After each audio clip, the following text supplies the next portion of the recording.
Hey, everybody, can you hear me? Yes, Oh, there you are, Eric. there Okay. I am. All right, there you are. Hey, everybody, how are you? Good to see everybody and hear from everybody. Um, this is Laurie Richards, and this is Eric I'm Eric Herdman, if Herdman. those of you that don't know Eric. Um, Welcome to Live with Laurie and Eric. This is an ongoing subscription program where you can get answers to your questions about communication, about management, about productivity, and working with other people.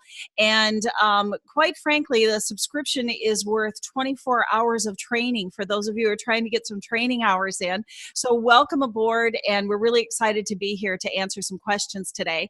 Today's topic is about emotional quotient, the EQ, the ever popular EQ. And Eric and I are going to answer some questions specific for, I'll give you guys just a little overview of what EQ is and what it means to us. But then we're going to answer some questions that he and I have both had from our client base that are specific to emotional quotient, because it's a much bigger topic than we could ever address just in this time right here. So emotional quotient, the EQ, is a phrase or a term that's been around for about 25 years. And what it's about is our ability to relate to others and our ability to have emotional awareness and our ability to manage our emotions. And what emotional quotient is really made up of is 5 specific things. And 3 of those are about how we manage ourselves. And then the other 2 are about how we relate to others. So the emotional quotient is our ability to handle our emotions both internally and when we show them to people externally. Emotional quotient is made up, and frankly, the latest research is telling us that people with high EQs, high emotional quotients, outperform people with high IQs 70% of the time. That's huge, isn't it? 70% of the time, a person who has better emotional quotient is outperforming the person with IQ. Now, I'm all about taking classes and learning and being a lifelong learner, but I really believe that it's not enough to just know information. I suspect you all know people who, they can quote you line and verse, but they can't fight their way out of a paper bag, and they just have no social skills at all. And EQ is about actually having those social skills and having those skills to be able to take care of ourselves too. So the 5 parts of EQ are, first of all, self-awareness. It's how do you know yourself? I did a class in this just this last week, and one of the exercises that everyone was asked to do was simply write down 3 things that people would say about you. If I came to your space and I asked a bunch of people, clients, associates, maybe your boss, just asked a bunch of people that work with you, if I asked them about you, tell me a little bit about Mary, tell me a little bit about Gary, what are the 3 things that I would hear repeatedly? And just as an exercise, you guys might try it yourself. What would I hear repeatedly if I asked about you? And I'm fascinated that some people don't know what to write. And well, Eric, talk to us about it a little bit. Is it important to know what other people say about you? It is. It's very important to know that. But I was thinking back. I think I was there for part of this exercise you're talking about. I think I know exactly where we were and what was going on. And really, the thing that I liked and I took away from it, and here I am, just I know this stuff, and I'm just sitting there playing the home version of this in my head. Is you didn't let some people use certain words. Well, no, they get to use any word they want to, but But yeah, you, go you ahead. took away something. I remember you saying you can have that one and you can have this one, but you don't get that one. Come up with another one. Well, the reason for that is because when you write down your words, you got to ask yourself if that's what they really meant, or if they were just being polite because I happen to be, a stranger coming around and asking about you. So for instance, a lot of people will write down a word like, oh, easy to get along with, when in fact what the people meant was you're a pushover. Mm-hmm. Or they'll use a word like friendly, When what they really meant is, I think she needs more to do because she's a chatty Cathy and just sits around in other people's offices. So yeah, I will take away a certain amount of those for that reason. Now, that doesn't mean that if you wrote down friendly, you're a chatty Cathy, but it's a fair question to ask. It really is. It's a fair question to understand what people are saying about us so that we have our own self-awareness. Who are we? And who do people think that we are? Who do people say that we are? And do we come off like, I'll give you this example, you guys. I've had a client for well over 25 years. And this one guy shows up in class on a pretty regular basis. He's probably been in class at least, once every year since I started working with him. And one day he comes up to me and we're talking about what, people's, how people see us and what they think about us, and the importance of knowing that, so that when the communication comes in, it goes through this filter, and we want to make sure that it's going through the correct filter, that it's telling the right story for us. And he came up to me during a conversation, and up until now, guys, I've never seen this guy in anything except a blue suit, a white shirt, and a red tie. Every single session. And he always sits in the same place. And oddly enough, in the same place. And he has never spoken that I've heard him. I've never heard him talk to me. He's never approached me. I've never heard him even during exercises where you say, turn to your neighbor and tell him. I've never seen him talk to anyone. He's very quiet, very reserved, and always in this blue suit, white shirt, and a red tie. And he came up to me and he said, Laurie, I think people think I'm arrogant. And I said, yeah. And he said, I'm not. I'm painfully shy. And I thought, that is so telling, because I suspect that every single person that he's been working with in the last 25 years that thinks he's arrogant thinks twice about what they share with him, what they don't share with him, how they respond to what he says, how they respond to his emails, whether or not they even open his emails, because in their mind, they're thinking that this guy is arrogant, when in fact, the guy is painfully shy. And so knowing what people say about you, this is not about your value structure. This is about knowing your image that you are putting out there makes all the difference in the world. So emotional quotient, part of that is just being aware of what people say about you, of the image that you're putting out there, whether you're saying something or not. Another part of emotional quotient is self-regulation. And that is, can you shut it off and can you turn it on? This is, do you get defensive? And how defensive do you get? This is, are there trigger words that just make your teeth grind and you just don't know how to manage if people use those words?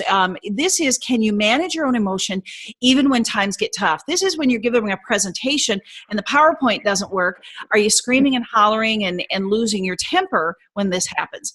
And then the third one, and this one is something for you to talk about, Eric, in relationship to this, because I know this is your area of specialty, and that is self-motivation. Third part of emotional quotient is self-motivation. So tell us a little bit about, give us a handful of tips to motivate ourselves and not procrastinate, for instance. Well, I think that when it comes to this, self-motivation is just that. It needs to be something inside that's a trigger. Looking outside of things for the sole source of motivation is no way to go. You have to have something inside that you can fire yourself up. And I'm not talking about affirmations, because I don't really do affirmations, and I think they're only as good as the time that you say them, and then they go away. And then what happens is the real world starts beating us down again. So I say that because, again, the external motivators they just don't last very long, and then life hits us, and the affirmation side is just too light and fluffy. You really have to find inside of you something that motivates you. So when I do business etiquette talks, I will tell the audience, you will want to figure out an internal motivator, because if not, the world is going to beat you down and you can't rely on those external ones. So an internal motivator is for yourself wanting to, let's say you want to get in shape. I want to look good right out of the shower.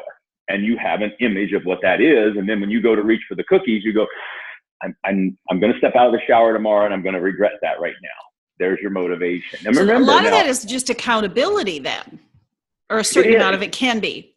It is, but you're using that, I've got to stand in front of that mirror tomorrow, as the motivating factor. Okay. That's the catalyst. That's the stimulus there that really kicks your hand away from the Oreos and makes you think twice about that. Realize this: we do more to get out of pain than we do to gain pleasure. Okay. So when you set up your motivating factors, and there need to be many, like I said, factors. Think about that. Think about getting out of pain and gaining pleasure. A lot of times it's too hard to rewire that circuitry that says, well, I'm going to focus on the pleasure. It's okay if it's internal and it doesn't beat you down. It's okay to say, you know what, I'm going to have to stand in the mirror tomorrow and I'll reach for that towel and I'll see what my body looks like with those Oreo cookies. And I don't want to do that. That's fine. That's anything that moves you is okay. But I think that when I'm going to back up and put two together here, or three together, all three together, really, the self-awareness, the motivating factor for that. And again, I think of when I do my business etiquette talks and I tell the audience, you'll want to, you want to do this. You want to be memorable, not silly or over the top or that sort of thing. What's your motivator? Well, I want to get to business. I don't want to, I don't want to look or silly. the job or yeah. Right. So now we're linking up. There's our motivating factor to be memorable. Okay. Stick to the points that I was taught. I'm going to be memorable. I remember the bald man telling me these are the three things. Self-regulation is being able to monitor this as it's taking place. So as the words are coming out of your mouth and your actions and your behaviors, your motivating factor is, okay, I'm talking too much with my hands. I need to stop that. I'm leaning too forward aggressively. I'm furrowing my brow. Back all that off. Think about your motivating factors. There, the end result is I want to get the business. That's my motivator. So I can keep all these in check by just having some solid motivating factors there.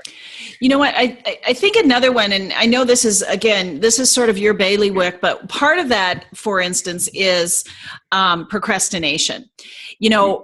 Self-motivation is, we got to stop procrastinating. And again, it goes back to this: if we can have this control over ourselves, if we can have this emotional control, then a person with emotional control outperforms the person who's got the smarts 70% of the time. That's incredible. So tell us about something like, and I know that we don't have time to talk about all of it, but that's a whole new live section. That's a whole class in itself. But talk to us about getting over that procrastination. Well, the two biggest causes of procrastination are biting off more than you can chew and having perfectionistic tendencies. That's it. Okay. Can I stop you there? So that means that if we have if we have high IQ, first of all, we know what we can handle and what we can't. We have realistic expectations. We know that certain things take a certain amount of time. And then what was the second one? Perfectionistic tendencies.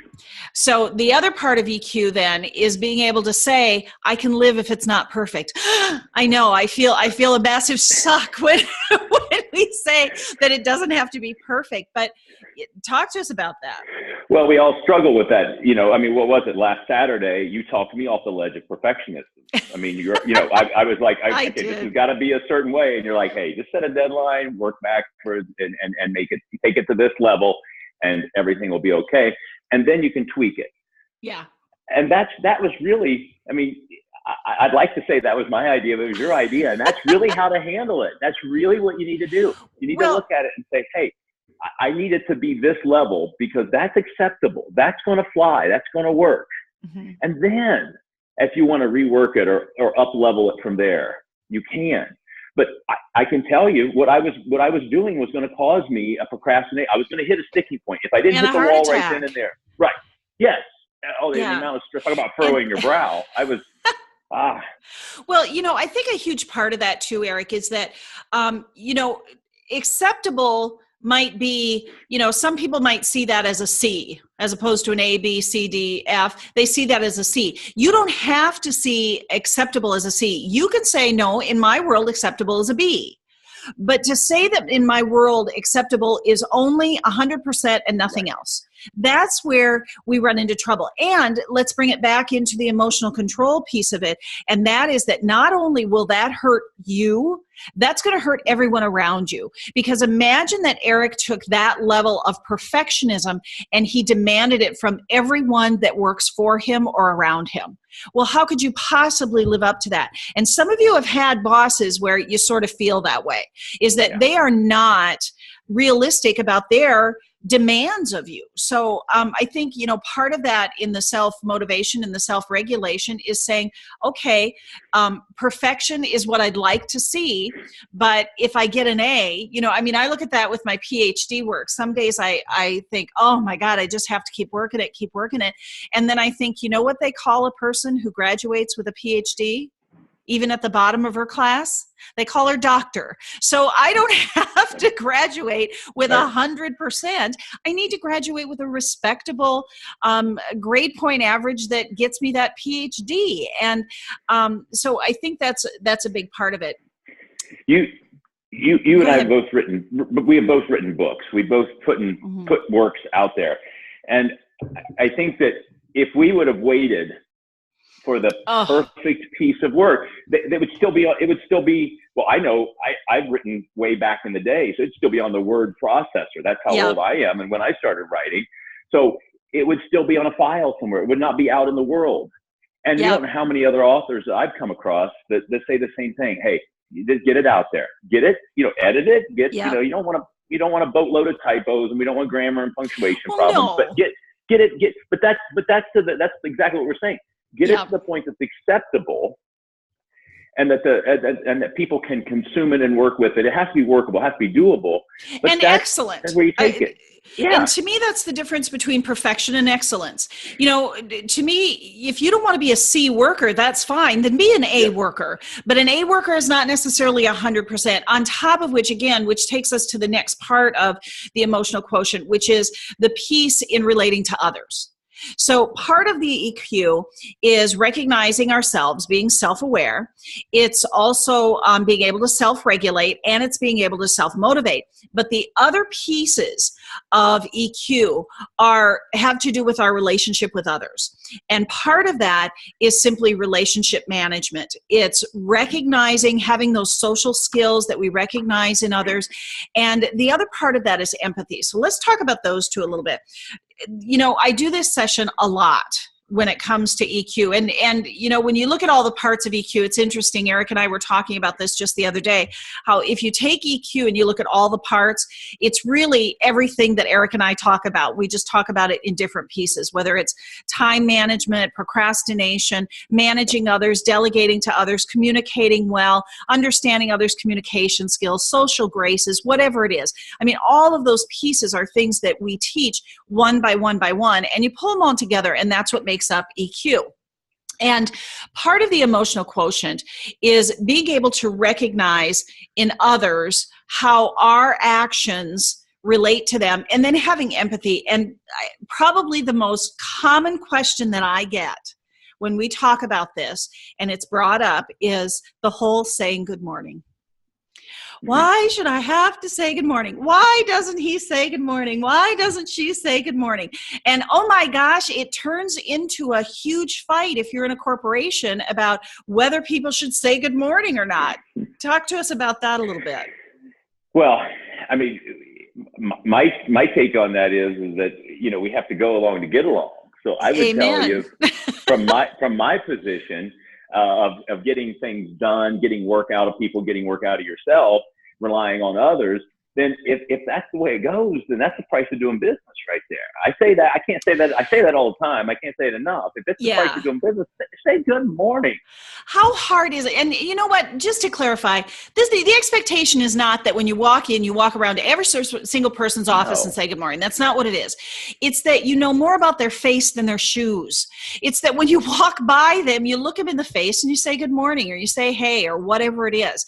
And the message needs to come from both directions though, because again, this is about your emotional awareness of other people.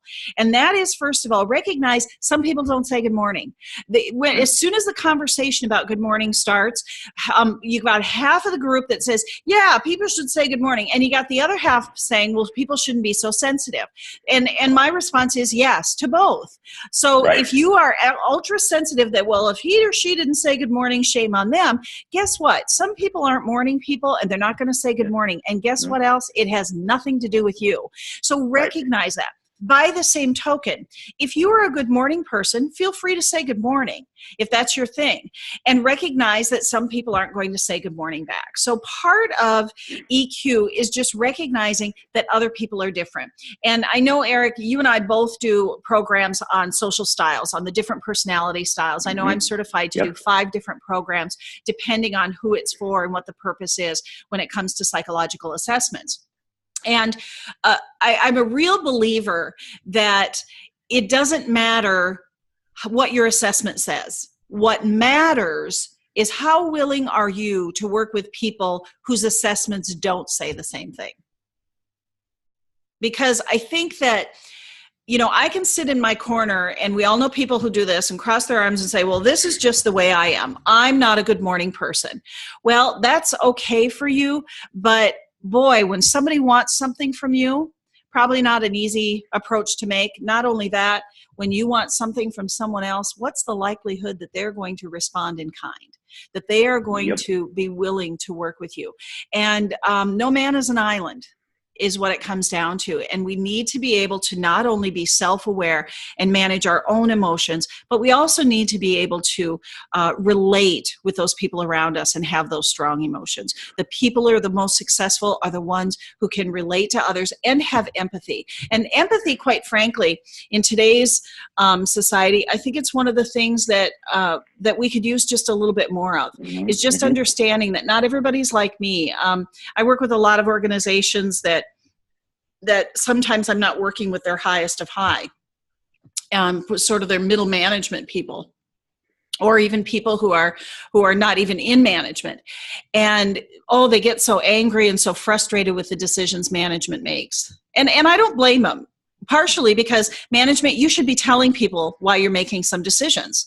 If you're in a management position and you're making a decision, there are certain things that you should be explaining to others, so that, and you should have empathy toward them to be able to explain those things to them. By the same token, if you're not in management and management's making decisions that are very frustrating to you, I hear myself say this on a lot of times. Somebody with different information than I have must be making these decisions because I'd have made a different decision. But that's part of empathy. That's part of the health of your emotional quotient. Being able to understand where other people are coming from, understand why people are frustrated with things. I wrote down another a question that I get specifically about this, and that is about being defensive. The question that I got was, how do I prevent myself in the self-management area? How do I prevent myself from getting defensive when people are criticizing me or attacking? I feel like they're attacking me. And a couple of things to think about there, folks. First of all, I'm a real believer in knowing what your trigger words are. So what are the words that as soon as you hear that word, the hair on the back of your neck, well, Eric, you know, present company accepted. No. The hair on the back of your neck just stands up. You're thinking to yourself, oh, I wish they wouldn't say that. And I'll give you this example. Some of you that are on this program, you know Charlie Harness. Charlie was my boss when I worked for the National Pork Producers Council. And I just love Charlie. And one of the things that he taught me is be very careful of people who say absolutely. Because he said, very little in life is absolute. And I really sort of hung on to that. That was really sort of a hook for me. And these days, there are so many people that say, absolutely, absolutely, absolutely. And I find myself thinking, no, not absolutely. They're trying to get one over on me by saying absolutely, because it's not. And so that's kind of a trigger word for me. And what I've had to do in order to sort of manage and self-regulate around that is say to myself, I'm going to pretend they didn't use the word absolutely. Because I think what they really meant was, I really believe this, or I really agree with this. I don't think they meant 100%. So sometimes there are trigger words that other people didn't mean to be insulting, or they didn't mean to be hurtful. And they say them and it comes out of their mouths, but they didn't necessarily mean it to be hurtful. But for some reason, we listened to it and went, oh, I don't like that. Stupid is a word that a lot of people write down, is they don't want anything to do with the word stupid. Well, it's not my favorite word either, certainly. And I certainly wouldn't want to call someone that or be called that. But I also know that self-regulation is being willing to not be defensive. One of the things that I know that is recommended if you get into a position where you are defensive is, first of all, take your mindset and put it into an and versus an or mindset. And versus or, which means I'm not either smart or stupid. I'm both smart about some things and stupid about others. And I think that when we sort of are willing to own that part of it, that now it becomes, well, okay, this is something I'm not very good at. Okay, I can live with that because there are things I'm not good at. I'm not good or bad. I'm good and bad. There's some things I'm good at and some things that I'm not. So it tends to be just a little more palatable to us. And another thing is to ask for something specific. So when somebody is criticizing you, especially if they're not specific, if they say things like, well, you really screwed that up, then you say, well, what specifically do you think didn't work? And a huge part of that, you guys, is attitude. It's about making sure that you're not, oh yeah, well, which part of it, not that, none of the shaking head and shaking finger business, but instead asking with curiosity, what specifically didn't you like? What specifically worked or didn't work? And now when you ask that with curiosity, you might actually learn something, and there's no need to become defensive, because I know defensive is one of those things that's really difficult to self-regulate. Yeah, I learned this practice many years ago. I mean, we're talking maybe a decade ago. The book, the 4 Agreements, and one of the agreements is don't take anything personally. And I really like that. And you know what I do? I figured out a way to kind of communicate that in the workplace to people when I work with them. I say, you'll want to start this right now in the workplace. Now, if I tell you to do it everywhere in the world, it's hard, but it's easier right here. Just let things go. And if you're confused or there's some lack of clarity, just like you said, ask some specific questions so that you can get the actual facts and the feedback you need to get the clarity. And I said, professionally, this is much easier to do than personally, because it's just harder personally. But in the workplace, you can kind of let that thought come on through and go, okay, I don't really like the way that feels, but let me make it a little more palatable. Like you said, let me ask you some specific questions. That does a couple things. One, that eases up the process of not taking it personally, because you'll really see what they were saying. And also, you might get some information that helps you. So I think it's a good thing to have. And that mindset is just don't take anything personally. I'll tell you though, when you do it professionally, you still have the same rules. You can't take anything negative personally, and you cannot become overinflated and get a big head personally either.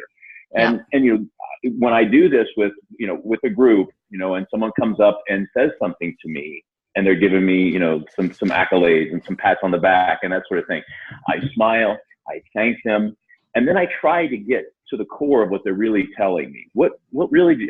I'm glad you think today was awesome, and I'm the best speaker you've ever heard in your whole life. What did you really like? What are you leaving with? And then that way I kind of neutralize that, oh my gosh, look at my head, and I kind of bring it back in, and both of us now have a sense of, we've established rapport now, because now we have a commonality. He's telling me something specific and I'm identifying with it, and I'm turning that into some positive feedback instead of this overinflated, or maybe they have a criticism. It happens every once in a while. Someone will come up and say, I know you didn't have control over this, but this happened, and we want to internalize it. We want to go, oh, that's my fault. Yeah. I own that. No, I don't own that. You can acknowledge that. I never would really apologize if it's something out of my control, but acknowledge their feelings, not taking it personally, and try to move on. And I think that's key, though. When I look at this list of things that you've just put out here, I'm thinking that as I was talking about self-motivation, I was looking at it like this is the key thing. But I really think managing, well, I think this self-management, this self-regulation, this don't get defensive, a couple words that just set me off all the time. And when people say always, never, every time, I just want to fire back always, really always. Yeah, really always. I know, that's a very common one. Every time I open my mouth, I say, no, it's not every, you know what I mean? You can see, I don't have hair, but it's just like that, right? It still feels that way, So what I've learned to do is if I do think it's something that has some frequency to it, I will say, is it every time that I do that? And I'll change my tone. I still ask that reflective question. It's just I don't do it with all that. I regulate. I use that self-regulation. Right? I mean, I go back to Covey, stimulus and response, there's a space. And in that space, I can choose how I'm going to react to this. So you take a deep breath, you don't take it personally, you say, I'm just confused because it feels like I don't do that every time. And then you can maybe ask some of those questions. Or that question, a lot of times people will go, okay, not every time, but 98% more often of the time. than I'd like. Well, more often than I'd like. That's really all it means, is more often than I'd like. Whether it's once or 1,000 times, it's more often than I'd like. But to keep us back on point here, you see how, you guys watching this, you see how if you look for these things, how it raises this level of emotional quotient, how you are becoming more relatable and how you are going to get along with others because we're not reacting, we're responding appropriately. And that brings us full circle, folks. One of the things that you might want to do is identify some things in terms of your emotional quotient. What things do you need to improve? Is it self-awareness, self-regulation, self-motivation? Is it relationship management and the social awareness? Is it empathy? Do you need to know a little bit more about or really understand, be open-minded enough to really put yourself in others' positions so that when there is argument, when there is conflict, we can see things through another person's eyes just a little bit better. And that has to wrap us up for the day, guys. Emotional quotient is a big topic, and I will make the commitment that we will explore each of these in depth over the course of the next year, because if you subscribe to Live with Laurie or Live with Eric, then you get a full year of at least one of these every 2 weeks. So that's the equivalent, you guys, of 24 hours of training. Those of you who are trying to get training hours in, I know a lot of you do. Several of my clients have a specific number of hours that they have to get every single year. Some of them have to get 20, some of them have to get 40, some of them have to get 80 hours a year of just training, of education. So if you're one of those, this is a great way to get it in just dribs and drabs, little pieces. And it's a great way to get answers to your questions about communication management and productivity. So if we can help you out, all you got to do is click on the link that's going to be below this this post of the entire meeting, and go in and subscribe to it, because we're going to do about 3 more of these, and then they're no longer going to be free. This is your little pink spoon, your opportunity to get a taste of this before it goes 100% subscription. So take a look at it and let us know what else we can do and what other questions you have. Happy to answer them for you, and we'll see you on the next Live with Laurie and Eric. Bye, guys.